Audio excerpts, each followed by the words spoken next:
নমস্কার, আপনারা দেখছেন ট্রাইব টিভি বাংলা। আপনাদের সঙ্গে আমি শান্তনু। শুরু করছি কি বলছে বাংলার আরও একটি পর্ব। কি বলছে বাংলা নিয়ে আপনারা জানেন কি বলছে বাংলা, যেখানে বাংলার মানুষ অর্থাৎ আপনারা কি বলছেন এবং যে টপিক নিয়ে আমরা যাচ্ছি সাধারণ মানুষদের কাছে, তাদের মতামতের সাথে সাথেও কিন্তু খুব গুরুত্বপূর্ণ হয়ে উঠছে বিশেষজ্ঞদের মতামত। তারা কিভাবে ব্যাখ্যা করছেন সেই টপিক নিয়ে, যা আমরা আপনাদের সামনে নিয়ে আসছি। কি বলছে বাংলায় আজকের পর্ব একটা খুব গুরুত্বপূর্ণ রাজনৈতিক টপিক আমরা আপনাদের সামনে তুলে ধরছি। কি সেই টপিক? আচ্ছা বলুন তো, আমাদের এই রাজ্যে শাসক দল তৃণমূল কংগ্রেস, বিরোধী দল ভারতীয় জনতা পার্টি অর্থাৎ বিজেপি। কিন্তু খুব ইন্টারেস্টিং পয়েন্ট হলো, সাধারণ মানুষজন অর্থাৎ আপনারাই বলছেন বিরোধী মুখ কোথায়? এই রাজ্যে মুখ্যমন্ত্রীকে টক্কর দেওয়ার, কন্টেস্ট করার, প্রতিদ্বন্দ্বিতা করার বিরোধী মুখ কোথায়?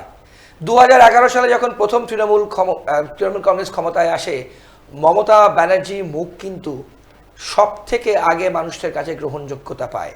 তাই জন্য বামফ্রন্টকে 34 বছরের বাম শাসন কিন্তু হারিয়ে মমতা ব্যানার্জি তৃণমূল কংগ্রেস ক্ষমতায় আসে। এখন প্রশ্ন যে এখন কিন্তু বিরোধী মুখ কে? এই রাজ্যের বিরোধী মুখ কে? এই নিয়েই আমাদের এই পর্ব, এবং রাজনৈতিক বিশ্লেষক এবং প্রখ্যাত সাংবাদিক অর্কপ্রভ সরকার আমাদের আজকের পর্বে আমার পাশে বসে আছেন। অর্কদা, কি বলছে বাংলায় আজকের পর্বে আপনাকে স্বাগত। আর রাজনৈতিকভাবে আমরা এই পর্ব করছি এবং বাংলার মানুষের কি বলছে বাংলায় অনুষ্ঠান।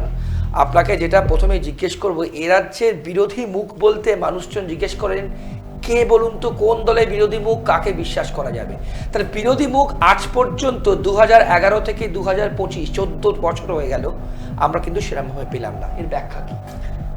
প্রথম কথা, মমতা বন্দ্যোপাধ্যায়ের রাজনৈতিক জীবনকে যদি দেখা যায় নিরপেক্ষভাবে, মমতা বন্দ্যোপাধ্যায় হচ্ছেন প্রোডাক্ট অফ অ্যাজিটেশন। তিনি 70 দশকের মাঝামাঝি থেকে ছাত্র রাজনীতি থেকে উঠে এসে 84 সালে প্রথমবার সাংসদ, তারপর 7 বারের সাংসদ, 3 বারের মন্ত্রী, রেলমন্ত্রী, কয়লা মন্ত্রী এবং 4 টার্মের মুখ্যমন্ত্রী। 3 টার্ম তো হয়ে গেছে। তাই মমতা বন্দ্যোপাধ্যায় এমন একজন রাজনৈতিক ব্যক্তিত্ব, দেখুন অতীতে কংগ্রেস ভেঙে অন্য রাজনৈতিক দল তৈরি হয়েছে। শরদ পাওয়ারের এনসিপি তৈরি হয়েছে। অতীতে পি চিদম্বরম আর জি কে মুপানার মিলে তামিল মানিলা কংগ্রেস তৈরি করেছিলেন। তারপরে তো চিদম্বরম আর মুপানারের তামিল মানিলা কংগ্রেস মিশে গিয়েছিল কংগ্রেসের সঙ্গে। শরদ পাওয়ার মহারাষ্ট্রে কংগ্রেসের সঙ্গে জোট করে সরকার করেছেন, কখনো নিজে থেকে সরকার গড়ার মতো শক্তি তিনি অর্জন করতে পারেননি। সেক্ষেত্রে মমতা বন্দ্যোপাধ্যায় ব্যতিক্রম। 2011-এ কংগ্রেস সহ অন্য দলের সঙ্গে জোট করলেও এককভাবে তৃণমূলের সংখ্যাগরিষ্ঠতা ছিল। তারপর 2016 এবং 2021 দুটো নির্বাচনে তৃণমূল কংগ্রেস এককভাবে জয়লাভ করেছে। অর্থাৎ মমতা বন্দ্যোপাধ্যায় একটা ঐতিহাসিক রাজনৈতিক চরিত্র, এটা নিয়ে কোনো সন্দেহের অবকাশ নেই। বেশ, মমতা বন্দ্যোপাধ্যায়ের দীর্ঘ 4.5 দশকের রাজনৈতিক যে জীবন, সেই জীবন অনেক উত্থান পতন হয়েছে। তিনি সিপিএম এর হাতে আক্রান্ত হয়েছেন। বাম বিরোধী তার অনমনীয় মনোভাব ছিল। সেই জন্য বাম জমানায় তিনি বাম বিরোধী শক্তির একমাত্র সমাবেশ বিন্দুতে পরিণত হয়েছিলেন। যতদিন তিনি কংগ্রেসে ছিলেন, কংগ্রেসের তৎকালীন নেতৃত্বের সঙ্গে তার বিরোধ লেগেই থাকতো। তিনি অভিযোগ করতেন যে কংগ্রেসের রাজ্য নেতৃত্ব এবং দিল্লির নেতৃত্ব সিপিএম এর সঙ্গে আপোষ করে চলেন। সেই জন্যই তিনি 1998 সালের 1 জানুয়ারি তৃণমূল কংগ্রেসের প্রতিষ্ঠা করলেন, এবং প্রতিষ্ঠা করার পরপর দুটো লোকসভা নির্বাচনে এ রাজ্যে প্রধান বিরোধী দল হিসাবে তৃণমূল কংগ্রেসই আত্মপ্রকাশ করল। সেই দুটো নির্বাচনে বিজেপি জোট সঙ্গী হিসাবে ছিল, এবং তৃণমূল একটা সত্য প্রতিষ্ঠিত রাজনৈতিক দল হিসাবে সাফল্য পেয়েছে। তখন মমতা বন্দ্যোপাধ্যায় ছিলেন হ্যামলিনের বাঁশিওয়ালার মতো। তিনি ডাক দিলে কাতারে কাতারে মানুষ ছুটতেন, এবং সেই সিপিএম বিরোধিতাকে পুঁজি করে আমার পাশের বাড়ির মেয়ে, তার একটা সৎ ইমেজ আছে। কালীঘাটে টালির চালের বাড়িতে থাকেন, সাধারণ গরিব মধ্যবিত্ত নিম্নবিত্ত মানুষ মমতা বন্দ্যোপাধ্যায়ের সঙ্গে নিজেকে কানেক্ট করতে পেরেছিল বেশ। এবং একই সঙ্গে দীর্ঘদিন ধরে সিপিএম যেহেতু এখানে রাজ করছে, তাই প্রতিষ্ঠান বিরোধিতার হাওয়াটাও লেগেছিল। 2001 সালের নির্বাচনে সিপিএম হেরেই যেত, কিন্তু জ্যোতিবাবু পদত্যাগ করে বুদ্ধদেব ভট্টাচার্য আসলেন। সিপিএম ওই তখন একটা নতুন মুখকে সামনে এনে 24 বছরের প্রতিষ্ঠান বিরোধিতাকে রুখে দিতে পেরেছিল। বেশ। কিন্তু তারপরে 10 বছরের মধ্যে সিপিএম এর ক্ষমতা চলে গেল, আর তৃণমূল কংগ্রেসের পতন মানে পতন থেকে 13 বছরের মধ্যে ক্ষমতা দখল করলেন মমতা। এটা একটা ঐতিহাসিক ঘটনা। এটা সম্ভব হলো কেন? ওই যে মমতা বন্দ্যোপাধ্যায়ের দীর্ঘদিনের লড়াই সংগ্রামের ইতিহাস। কিন্তু এখন প্রশ্ন যেটা হচ্ছে, মমতা বন্দ্যোপাধ্যায়ের বিকল্প মুখ কি? আমাকে যদি বলতে বলা হয়, আমি বলবো যে আমি তাকে মমতা বন্দ্যোপাধ্যায়ের সঙ্গে এক পার রাখছি না, এই মুহূর্তে রাখছি না। তিনি বয়সেও ছোট, অনেকটাই ছোট বয়সে মমতার থেকে, এবং তিনি রাজনীতি কার্যত শুরু করেন ওই 91 সাল থেকে ক্লাস রিপ্রেজেন্টেটিভ হিসাবে। তারপর তিনিও দুবারের সাংসদ, অনেকবারের বিধায়ক মন্ত্রী, এখন বিরোধী দলনেতা শুভেন্দু অধিকারী। কিন্তু অর্কদা, এখানে আমার একটা স্ট্রং প্রশ্ন থাকে। শুভেন্দু অধিকারী সম্বন্ধে কিন্তু মানুষজনই বলেন, সবাই জানেন তৃণমূলেরই প্রোডাক্ট, এবং মমতাও তো কংগ্রেসের প্রোডাক্ট। বেশ বেশ। এখন হিমন্ত বিশ্ব শর্মা চিরকাল কংগ্রেস করে এখন আসামে বিজেপির মুখ্যমন্ত্রী। তো রাজনীতিতে এটা হতেই পারে, এবং বহু কংগ্রেস নেতা বিজেপিতে যোগ দিয়েছেন। জ্যোতিরাদিত্য সিন্ধিয়ার মতো লোক যোগ দিয়েছেন, অশোক চৌহানের মতো লোক যোগ দিয়েছেন, জিতিন প্রসাদের মতো লোক যোগ দিয়েছেন। ওগুলো কোনো বিষয় না। এখন প্রশ্ন হলো, আমাদের প্রথম একটা জিনিস ধরতে হবে, এই রাজ্যে লড়াইটা হবে তৃণমূলের সঙ্গে বিজেপির, একদম স্প্রেড ফাইট, বাকিদের কোনো জায়গা নেই। লোকসভা নির্বাচনও সেটা সাংগঠনিকভাবে কিন্তু বিজেপি কি সেই জায়গায় আছে কথা? বিজেপির সংগঠন আগের থেকে মজবুত হয়েছে। মমতা বন্দ্যোপাধ্যায় যখন 2011 নির্বাচনে জিতলেন, তখন তৃণমূলেরও খুব একটা বড় শক্তপোক্ত সংগঠন ছিল, কিন্তু একটা মুখ ছিল যে মুখকে মানুষ বিশ্বাস করেছিল। দেখো, প্রথম কথা, বিজেপির মুখ সব জায়গাতেই প্রধানমন্ত্রী নরেন্দ্র মোদী, তাকে সামনে রেখেই ওরা লড়ে। যে দিল্লিতে তারা কিন্তু কেজরিওয়ালের বিরুদ্ধে কোনো মুখকে তুলে ধরেনি। আমি শুভেন্দুর কথা কেন বললাম, শুভেন্দু যেহেতু বিরোধী দলনেতা, সারা রাজ্য ছুটে বেড়াচ্ছেন। মমতা বন্দ্যোপাধ্যায় যেখানে যাচ্ছেন, শুভেন্দু পরে গিয়ে সেখানে রাজনৈতিক কর্মসূচি করছেন। বিজেপির অন্য নেতারা যখন বৈঠক, ঘর, সংগঠন এইসব নিয়ে ব্যস্ত, শুভেন্দু কিন্তু মাঠে আছেন। ঠিক। এবং শুভেন্দু তৃণমূল করেছেন, তো তৃণমূল কিভাবে ভোট করে, তৃণমূল দলটা কিভাবে চলে, সে সম্পর্কে শুভেন্দু অধিকারী ভীষণ রকম ওয়াকিবহাল। এবং তৃণমূলের অনেক বিধায়ক নেতা ওর সঙ্গে যোগাযোগ রাখেন ব্যক্তিগত স্তরে। কারণ বিজেপি তাদের একটা রাজ্য সভাপতি ঠিক করবে, কে হবে জানি না, আমি স্পেকুলেট করবো না, কিন্তু যেই হোক, যদি শুভেন্দু অধিকারী হন তো ঠিক আছে, যদি কেউ না হন, শুভেন্দু না হন, তাহলে এমন একজন রাজ্য সভাপতি হবেন যিনি রাজনৈতিক উচ্চতায় শুভেন্দু অধিকারীর সমকক্ষ নয়। অর্থাৎ দুটো পাওয়ার সেন্টার বিজেপি এ রাজ্যে করতে দেবে না। এবং কেন্দ্রীয় স্বরাষ্ট্রমন্ত্রী অমিত শাহ শুভেন্দু অধিকারীর চোখ দিয়েই কিন্তু বাংলাটাকে দেখেন। একটা জিনিস দিনের আলোর মতো পরিষ্কার, শুভেন্দু নিজের জেলা পূর্ব মেদিনীপুরে দুটো লোকসভা কেন্দ্রই কিন্তু বিজেপি জিতেছে। ঠিক। হ্যাঁ, এবং শুভেন্দুর যেটা সমস্যা হয়ে গেছে সেটা হচ্ছে, ও যেভাবে রাজনীতিটা করতে চায়, বিজেপির প্রাচীন পন্থীরা ওকে বাধা দিচ্ছে। তারা বলছেন যে এভাবে নয়, অন্যভাবে। আর শুভেন্দু বলছে যে তৃণমূলকে মোকাবিলা করতে গেলে তৃণমূল যে পথে চলে সেই পথেই চলতে হবে। এইখানে একটা নতুন দ্বন্দ্ব আছে। একটা জিনিস মানতে হবে, তৃণমূল লোকসভায় 29টা আসন পেয়েছে ঠিকই, বিজেপি 12টা পেয়েছে, কংগ্রেস 1টা, কিন্তু বিজেপি 39% ভোট পেয়েছে রাজ্যে। ঠিক। এবং হিন্দু ভোটের 55% বিজেপি পেয়েছে। সংখ্যালঘু ভোটটাই কি ডিফারেন্স করে? তৃণমূল পরীক্ষা দেয় 100 পূর্ণমান, বিজেপি পরীক্ষা দেয় 70 পূর্ণমান। 30% সংখ্যালঘু বিজেপিকে ভোট দেয় না। ঠিক। তাহলে এই 70কে পূর্ণমান ধরে বিজেপিকে ফার্স্ট ক্লাস পেতে হবে। Okay. তাহলেই কিন্তু তারা ক্ষমতায় আসার জন্য যে ক্রিটিক্যাল মাসের দরকার সেই ক্রিটিক্যাল মাসটা পেয়ে যাবে। Okay. বিজেপি এখন হিন্দুদের ভোট 55% পায়, সেটা যদি আর 4% বাড়াতে পারে তৃণমূলের ঘাড়ের কাছে নিঃশ্বাস ফেলবে। এবং ধরো আরজিকর কাণ্ড, এই যে স্যালাইন কাণ্ড, এগুলোর কোনো প্রভাব নির্বাচনে পড়বে না, পড়বে বাই ইলেকশনও দেখেছি আমরা। বাই ইলেকশন ছেড়ে দিন, এমনি ইলেকশনও পড়বে না, সামান্য কিছু পড়তে পারে, ওতে কিছু ক্ষমতার অদল বদল হবে না। কোথায় পড়বে? হিন্দু খাতরে মেহাই। বাংলাদেশের ঘটনা, এই যে বিজেপি মেম্বারশিপ ড্রাইভ নিচ্ছে, যেই বাংলাদেশে হিন্দু নিধন, হিন্দু অত্যাচারের ঘটনা বাড়তে লাগলো, খবর আসতে থাকলো, বিজেপির মেম্বারশিপ বাড়তে শুরু করলো। বেশ। হ্যাঁ, ওই একটাই অস্ত্র আছে বিজেপির, তারা যদি প্রচার চালাতে পারে দেখো বাংলাদেশে হিন্দু খাতরে মেহাই, এখানেও এমন যা পরিস্থিতি, এখানকার হিন্দুরাও নিজ ভূমে পরবাসী হবে। অর্কদা, একটা জিনিস আমি এই প্রসঙ্গে আপনাকে জিজ্ঞেস করি, তৃণমূল কংগ্রেস যখন আপনি নিজেই ব্যাখ্যা করলেন মমতা বন্দ্যোপাধ্যায়ের উত্থান সংগ্রামের ভেতর থেকে, নিশ্চয়ই ডেফিনেটলি সেখানে দাঁড়িয়ে 294টি কেন্দ্রে আমিই প্রার্থী, তিনি কিন্তু ওপেনলি মিটিংয়ে বলেন। বিজেপি যদি সত্যি শুভেন্দু অধিকারীকে আপনি যেভাবে প্রজেক্ট করছেন, বিরোধী মুখ হিসেবে বলছেন, তার গ্রহণযোগ্যতা কি সেই ক্ষেত্রে কম্পিট করার জায়গায় যাবে? তার দলই তাকে সেই সেই সেই সুযোগ দেবে? মমতা বন্দ্যোপাধ্যায়ের সুবিধা কি আছে? তিনি তো শেষ কথা, ঠিক, বাকি তো সব ল্যাম্পপোস্ট। ঠিক। বিধানবাবুর আমলে একজন মন্ত্রী ছিলেন, বেলেঘাটার মানুষ ছিলেন, হেমচন্দ্র নস্কর। তাকে সাংবাদিকরা প্রশ্ন করেছিলেন যে হেমবাবু, এই ক্যাবিনেট সম্পর্কে আপনার কি মত? তো হেমবাবু রসিক মানুষ ছিলেন, তিনি বলেছিলেন, শুনুন ভাই, একজন কালীপদ, একজন খালিপদ, আর বাকি সব চতুষ্পদ। কালীপদ হচ্ছেন কালীপদ মুখোপাধ্যায়, ডেন্টাল কালী নামে পরিচিত। কংগ্রেসের যে পুরনো অফিস ছিল হাজি মহসিন স্কোয়ারে, সেখানকার নাম ছিল কালীপদ মুখোপাধ্যায় স্মৃতি ভবন। আর খালিপদ হচ্ছেন যাদব পাঁজা, যিনি গান্ধী ভক্ত বলে চটি পড়তেন না। আর বাকি সব চতুষ্পদ, অর্থাৎ বিধান রায়ের যে পার্সোনালিটি, সেই পার্সোনালিটিতে ঢেকে যেতেন কংগ্রেসের অন্য নেতারা।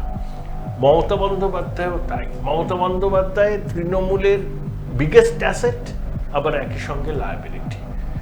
তার কারণ মমতা বন্দ্যোপাধ্যায় ভোটে জেতান, মমতা বন্দ্যোপাধ্যায় মুখে দিয়ে তৃণমূল নির্বাচনে বৈতরণী পার করেন, আবার বিরোধীদের আক্রমণের কেন্দ্রে হচ্ছেন মমতা বন্দ্যোপাধ্যায়। যাই হোক, দায়টা চাপিয়ে দেয় তারা মমতা বন্দ্যোপাধ্যায়ের উপর।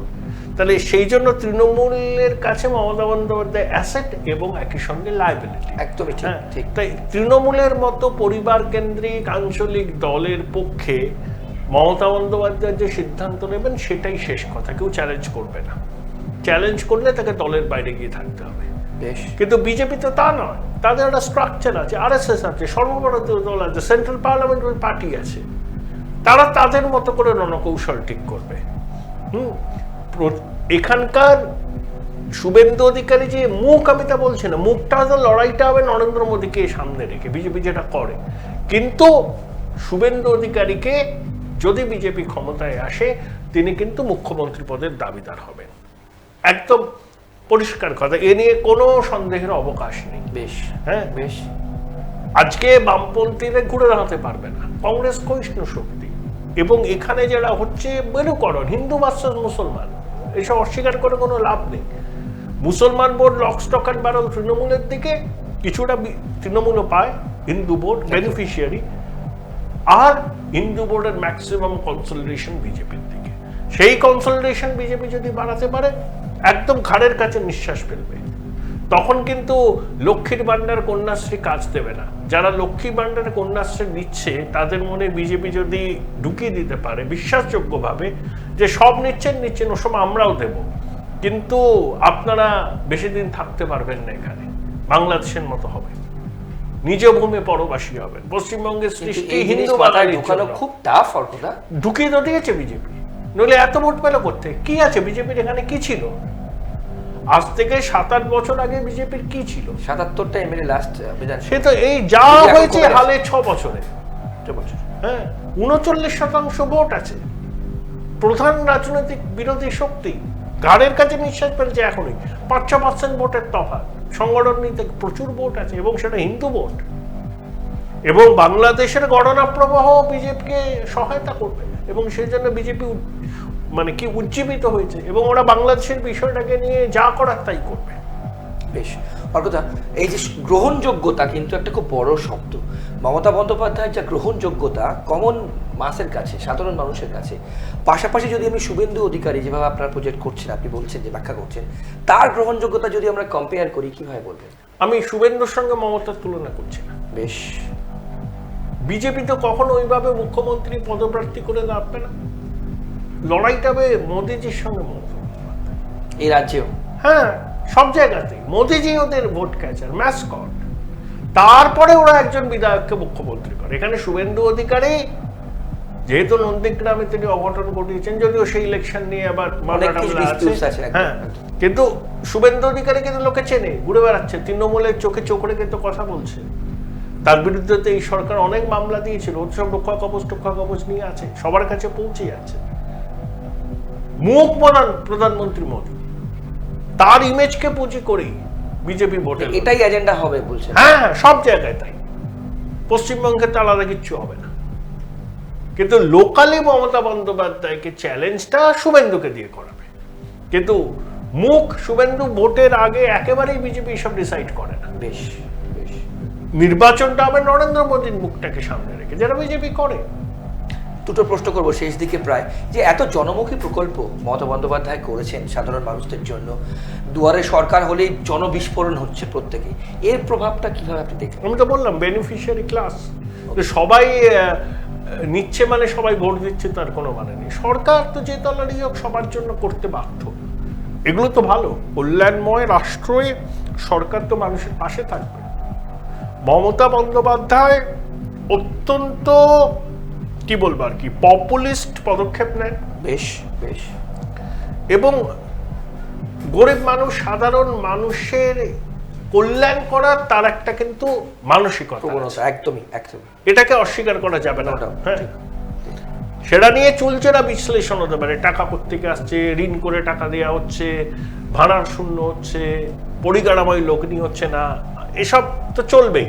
কিন্তু কল্যাণব্রতী রাষ্ট্রে গরিব মানুষ, অন্তেবাসী মানুষের পাশে দাঁড়ানো সরকারের কর্তব্য, সেটা মমতা বন্দ্যোপাধ্যায় করছেন। এবং একই সঙ্গে কেন্দ্রীয় সরকার করছে, 80 কোটি লোককে রেশন দিচ্ছে। হ্যাঁ, আরো অনেক বিবিধ কেন্দ্রীয় প্রকল্প আছে। তো তার তো প্রভাব একটা পাবি। আমি তো বললাম না, বিজেপি অন্য কোনো বিষয় নিয়ে এখানে কিছু করতে পারবে না।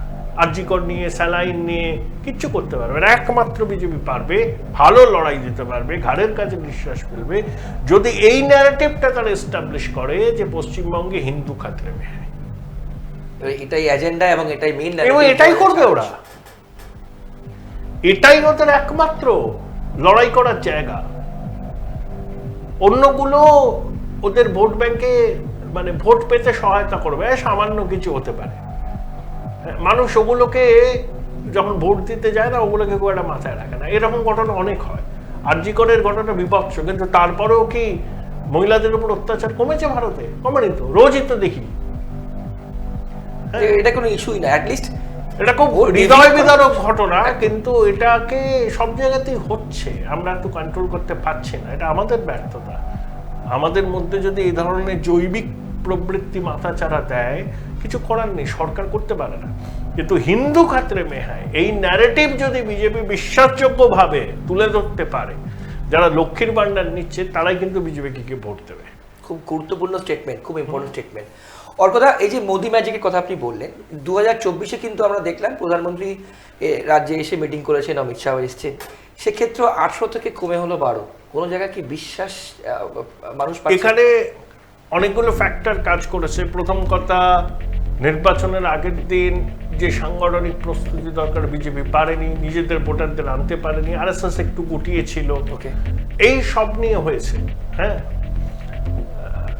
যখন ওরা 18টা পেল তখনও তো কেউ এক্সপেক্ট করেনি। এবার অনেক এক্সপেকটেশন ছিল, বিজেপির ইন্টারনাল সার্ভেও ছিল, কিন্তু মমতা বন্দ্যোপাধ্যায় কুশলী রাজনীতিক, ওই লক্ষ্মীর ভান্ডার সেখানে একটা কাজ করেছে, 1200 টাকা 1000 টাকা করে দিলেন। কিন্তু বাড়াবেন এখন লক্ষ্মীর ভান্ডারটা তো মোটামুটি সবাই জানে, পাবে, যেই সরকার আসুক না কেন লক্ষ্মীর ভান্ডার চলবে। তাই লক্ষ্মীর ভান্ডার বাড়াবে, লোকে নেবে। লক্ষ্মীর ভান্ডার তৃণমূলের কাছে কিন্তু আর গেম চেঞ্জার হবে না। লক্ষ্মীর ভান্ডার মানুষ পেতে অভ্যস্ত করেছে। হ্যাঁ, টাকা বাড়ালে বলবে ঠিক আছে ভোটের মুখে বাড়াচ্ছে, বিজেপি বলবে আমরা অন্নপূর্ণা ভান্ডার নিয়ে মহারাষ্ট্র আসবো। তো এরকম প্রকল্প ছিল। বিজেপি বলবে অন্নপূর্ণা ভান্ডার নিয়ে আসবো, আমরা এত বেশি টাকা দেবো। বেশ। যেহেতু তৃণমূল দিচ্ছে, মমতা বন্দ্যোপাধ্যায়ের বুক আছে, একটু অ্যাডভান্টেজিয়াস অবস্থায় থাকবে। তৃণমূল মানে গেম চেঞ্জার হবে না লক্ষ্মীর ভান্ডার, এবার হবে না গেম চেঞ্জার। আপনি 100% confident এবার প্রায়। তৃণমূলকে সংহত করতে সুবিধা দেবে। তাহলে তৃণমূল মহারাষ্ট্রে স্যাচুরেশনে আছে, না, যদি মহারাষ্ট্রে- তৃণমূলে আর কিছু বাড়বে না, কিন্তু যা পার্সেন্টেজ আছে সেটাকে ধরে রাখা চ্যালেঞ্জ। 15 বছরের প্রতিষ্ঠান বিরোধিতাকে সামাল দিতে হবে। ওই 45-46% যে ভোট, ওটাকে ধরে রাখতে হবে। বাড়বে না, কিচ্ছু বাড়বে না, কমার সম্ভাবনা। আবার বিজেপিও ওই আর্জিকর ভার্জিকর নিয়ে কিছু করতে পারবে না। আচ্ছা। একমাত্র সর্বরোগণ বিশল্যকরণই বিজেপির কাছে হচ্ছে হিন্দু খাতরে নেয়। বাঙালি হিন্দুর জন্য পশ্চিমবঙ্গ শ্যামাপ্রসাদ করেছিলেন, বিজেপি বলে সেই বাঙালি হিন্দু নিজেও ভূমে পরবাসী। ওরা বাংলাদেশের ঘটনা দেখাবে, হিন্দুরা অত্যাচারিত হচ্ছে, এথনিক ক্লিনজিং হচ্ছে, হিন্দু এক হোক, বাটেঙ্গে তো কাটেঙ্গে, এক হ্যায় তো সেফ হ্যায়, একদম এই ন্যারেটিভেই বিজেপি চলবে। বেশ, সেক্ষেত্রে অর্কদা, এই যে ধরুন বিজেপি রিসেন্টলি আমরা দেখেছি সদস্য অভিযান, সদস্য বাড়াও অভিযান আগে তো- রিসেট করেছে, এবং তার হাফেও কিন্তু তারা পৌঁছাতে ভালো পারেনি। করে, এটাতে জল কম আছে, যা সদস্য হয়েছে এটা ঠিকঠাক ভাবে, এবং বাংলাদেশের গণনার পরে সদস্য বেড়েছে। কিন্তু এতে সাংগঠনিক দিক থেকে কোনো লাভ হবে আপনার মনে করছেন? কিছুটা হবে, মানে কিছুটা বুথ হবে। ভিত্তিক রাজনীতি বলতে অনেক যা- জায়গায় বিজেপির বুথভিত্তিক সংগঠন আছে, অনেক জায়গায় নেই, পপুলার সাপোর্ট আছে। সেই পপুলার সাপোর্টকে ভোটে ট্রান্সলেট করতে হবে, এটাই বিষয়। শেষ প্রশ্ন করব আপনাকে, তাহলে সেই ক্ষেত্রে বিরোধী মুখ বলতে আপনি বলছেন মমতা বন্দ্যোপাধ্যায় ভার্সেস নরেন্দ্র মোদী, ওটাই হবে। শুভেন্দু অধিকারী এ রাজ্যে বিজেপির একজন অগ্রগণ্য সৈনিক। ক্ষমতায় আসলে পরে শুভেন্দু কপালে শিখে চিনতে পারে। শুভেন্দু বয়স অনেক ছোট মমতার দিক থেকে। হ্যাঁ, ও জাস্ট 53-54 বছর বয়স। হ্যাঁ, শুভেন্দুর লড়াইটা দিচ্ছে। তৃণমূল কিন্তু শুভেন্দুকেই ভয় পায়। বিজেপির অন্য নেতাদের তারা নবজাতক বলে কটাক্ষ করে, শুভেন্দুকে করে না, কারণ শুভেন্দু তৃণমূলের ইনস অ্যান্ড আউটস থাকে। কিন্তু শুভেন্দু আবার মমতা বন্দ্যোপাধ্যায়ের প্রতিস্পর্ধী মুখ নয়, সেটা বিজেপি করবে না এখন। ওদের লড়াইটা নরেন্দ্র মোদীর মুখকে সামনে রেখে। রাজ্যে সেরকম সুপ্রতিষ্ঠিত বিরোধী মুখ বলতে কোথাও করবে না ওরা, বেশ। ভারতবর্ষে কোথাও করবে না, পুরো মুখকে সামনে রেখে। অনেক ধন্যবাদ অর্কদা ধন্যবাদ, আপনার ধন্যবাদ। বিশ্লেষণ এবং আপনার সময়ের জন্য। কি বলছে বাংলায়, আপনার কিন্তু চুলচেরা বিশ্লেষণ করলাম এই পর্বের। এই রাজ্যে বিরোধী মুখ কে? সামনে ভোট আসছে, কয়েক মাস পরে কিন্তু বিধানসভা নির্বাচন, এবং সেই বিরোধী মুখ কতটা কঠিন কন্টেস্ট অর্থাৎ চ্যালেঞ্জ ছুড়ে দেবে তৃণমূল শাসক অর্থাৎ মমতা বন্দ্যোপাধ্যায়কে, এই নিয়ে কিন্তু আমাদের এই পর্ব। কি বলছেন বাংলার মানুষ, আমরা সে নিয়েও কথা বলেছিলাম বিভিন্ন মানুষদের সঙ্গে, তারা কি বললেন সেটাও আপনাদের দেখাবো। কি বলছে বাংলায় আজকের পর্ব আমরা এখানেই শেষ করলাম। এইভাবেই কিন্তু আমরা জ্বলন্ত টপিক নিয়ে আপনাদের সামনে আসবো এবং আপনাদের মতামত নেবো এবং বিশেষজ্ঞদের মতামত আপনাদের সামনে তুলে ধরবো। ভালো থাকবেন, আর অন্যান্য সব খবরের জন্য দেখতে থাকুন ট্রাইব টিভি বাংলা। নমস্কার।